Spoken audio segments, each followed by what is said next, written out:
class, and welcome to Unit 2. Excuse me, I'm a little under the weather. I think the heat from the outside and going into the air conditioner and then substituting with little kids has gotten me a cold. So we are in Unit 2, Critical Thinking Application, Research Problems in Our Vocation. Our book discusses how good research begins with identifying a good question to ask. And I've done some mind mapping and deep thought about what would make a difference in the field, what research I'd want to look more into that would be something people would be interested in. And I'm interested in a lot of things with adolescent sports because I coach my 5 and 7-year-old in everything that they play, but that's not going to be my end vocation, which would be coaching softball in high school. So I really did some thinking, and I'm going to be a PE teacher in high school and most likely add on adaptive PE. So what I've noticed when I've been doing my observation hours and substituting is that not only the class size makes it very difficult to relate to students and talk to them with 50 and 60 students, but how to get them motivated. Kids come, they don't want to dress out, they don't care about PE, they don't care about talking to me. I've talked to a lot of students that didn't even want to walk around, do a lap, and I said, I'm not going to make you, just as a inspiring teacher, I have some questions if you wouldn't mind helping me out. So I've asked them what would make them motivated in, dressing out and participating in PE.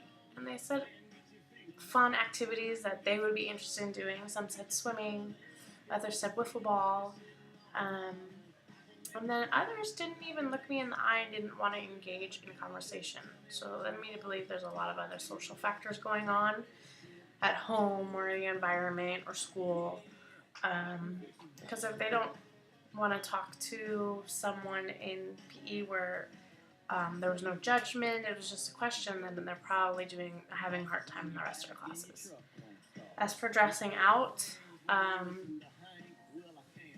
I see the point, safety issues, but a lot of kids just don't want to do it. So my thing is if they're actually participating in shoes that they won't get hurt in, what's the big deal about dressing out? So back to the question of, the whole focus of this. I actually used the Google search engine on page 28, the Google Scholar, which I've never used before, and put in motivation, students PE, and there was some great articles in there. I saw an article called Examining Factors Associated with Intrinsic Motivation in Physical Education, a Qualitative Approach, and that was the Psychology of Sport Exercise, July 2003. I also read an abstract for Predictors of Intrinsic Motivation Among Adolescent Students in Physical Education, and that is taken from Research Quarterly for Exercise in Sport, March 2000. And then I briefly skimmed through a self-determination approach to the understanding of motivation in physical education, and that was from the British Journal of Education Psychology, June 2001. And every single article dealt with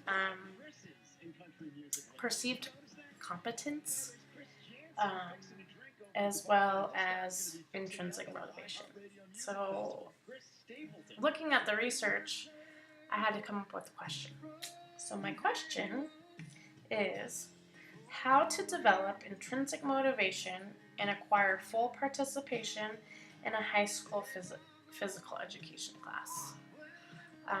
I feel that I will find a lot of research and sub-areas, sub-problems in this. I wrote down some of those. sub-problems are in our book with Leedy and Orman on page 37. I have social factors, individual differences, intrinsic motivation, extrinsic motivation, effort, persistence, self-determination, task goal orientation, perceived competence, social environment. And I'm sure there's a lot more that I'm going to find. So I think this is a great start to a research project, and I'd like to hear what you guys think.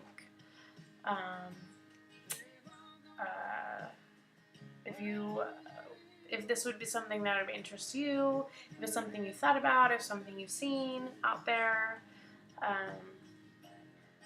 and I am excited to find some answers on how to develop intrinsic motivation in high school teenagers. All right, look forward to hearing from everyone and watching your videos. Bye.